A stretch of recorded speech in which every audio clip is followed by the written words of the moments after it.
Okay. Chelsea, how would you describe the progress you've made? Um, I would describe the progress I've made since I first really got to know Nate. Um, I met Nate um, around election time, a few months before the election, and he was possibly the nicest person I've ever met my entire life. He's helped me through so much. There was I always went to the office to see him, and I was always excited because he's always making me happy. But there was a secret life that I had outside of the office that he didn't know, and that was my relationship with my ex-boyfriend, James, and was abusive, and he has witnessed so much of my downfall that I just want to make sure that he knows I'm safe now. I mean, he has heard me threatened with death. He has heard me called a sociopath. He has heard me told I would need a lobotomy. I mean, I opened a bottle of Prozac with 90 pills in it, held them in my hand, called him, and said, "I'm about to take these." And what did he do? He talked me up. He told me that one day I would meet people that actually cared, and meet people that actually mattered, and that loved me for a person. And I never thought that would happen. I kept saying, "No, I'm a terrible person. It's never going to happen. And I'm not worthy of it. I deserve all the pain in the world. I deserve to be stoned to death by all the people that I hurt in my life." And he just always stood by and always said the greatest things. And he always made me happy. I mean, I remember one day, it was Groundhog's Day, and I was sobbing and like feeling really terrible. And he texted me and he goes, "You know, the groundhog saw his shadow today, and it bit the mayor." Yes. And then I said, "Really? How unfortunate for the mayor." And he goes, "Yeah, Bloomberg called the groundhog a terrorist." Yes. And Sorry. he's always made me laugh. I mean, there's nothing that boy can do to ever say anything. He always is there. Always. I could tell him anything and he would always be there. And that's why I figured he'd be the only person in my life that ever actually listened to me. And he just kept saying, you know, you gotta believe, you gotta keep going, you gotta do this, and you're gonna meet these people. And I remember one day I walked in to Coloma State and I heard my name. The hell? The fuck? And I looked and I didn't really recognize the person that was screaming at me, but I said, "Okay, I'll go over there." And a little dance. And I walk over there. It's like, "My name's Brandon, and I went to high school with you. I never got a chance to talk to you when I was in high school, but I would really like to get to know you now."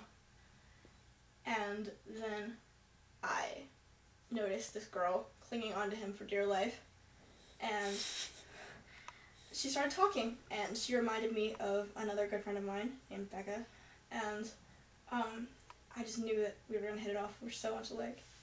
And then we just became fast friends. Like, we were always talking to each other. And then there was like a while where we didn't talk, and I was really sad again because more crap was happening with the boy. And I was sitting really angry with my computer because the internet wasn't working. Wi-Fi, stupid fucking Wi-Fi. But if that Wi-Fi had been working, I wouldn't have met my lovely dear boyfriend, Mike.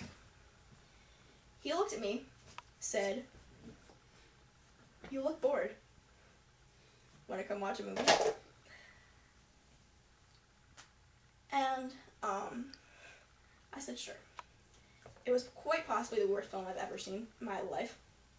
But I said, "Hey, I love this guy," because he's seen theater, he's been to West End, he loves Broadway, he wants to be a band teacher, he's a geek like I am, he's a Trekkie, and, you know, he's straight, and he seems like he likes me.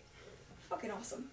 So, I decided that I was going to be their part group, and then I found out that they were all friends, and I was like, it was all like kismet. It was like all perfect that we all were friends, and then we just spent all our time together now, and you can see our antics are fucking crazy. Yes, we're always together, and we're always doing something insane, and I've told you all about them.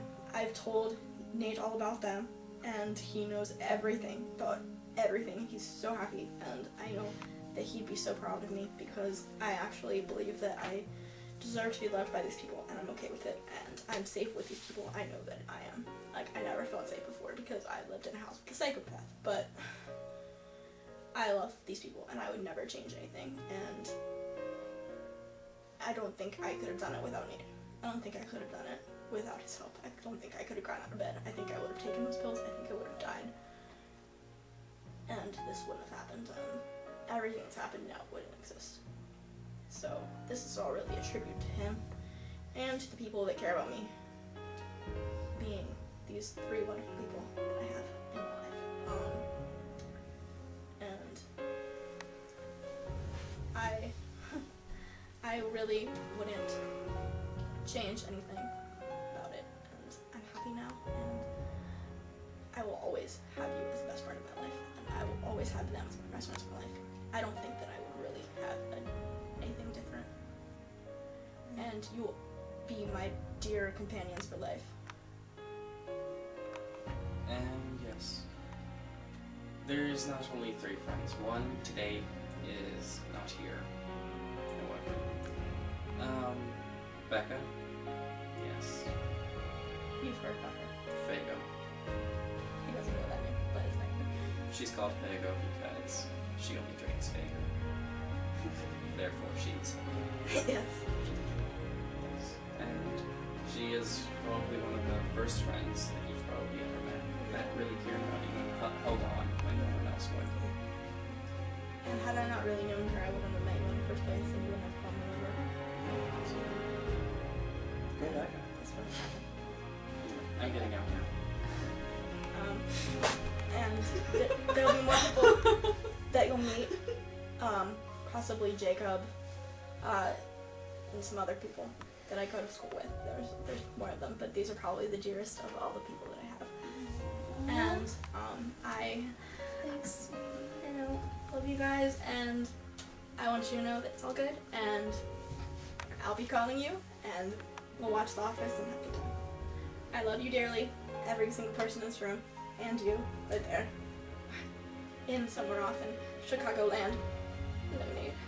I know you're looking at this. And I'll see you. So,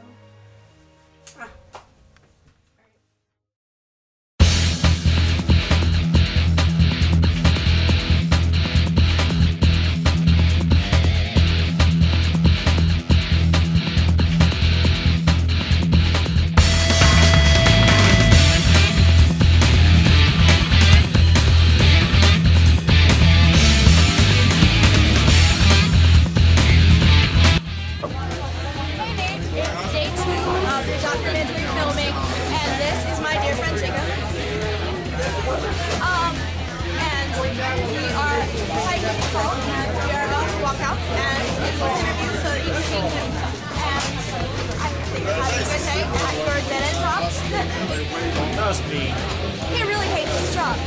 I hope this makes you happy once again, and, Is your job strangling puppies? I'd hate that too. I'm not exactly sure what his job is. It's compiling a database. Anyway, Strangling puppies? no. So, look at the pretty day outside. You can't see it now, you can. Pretty. Yes. The sun.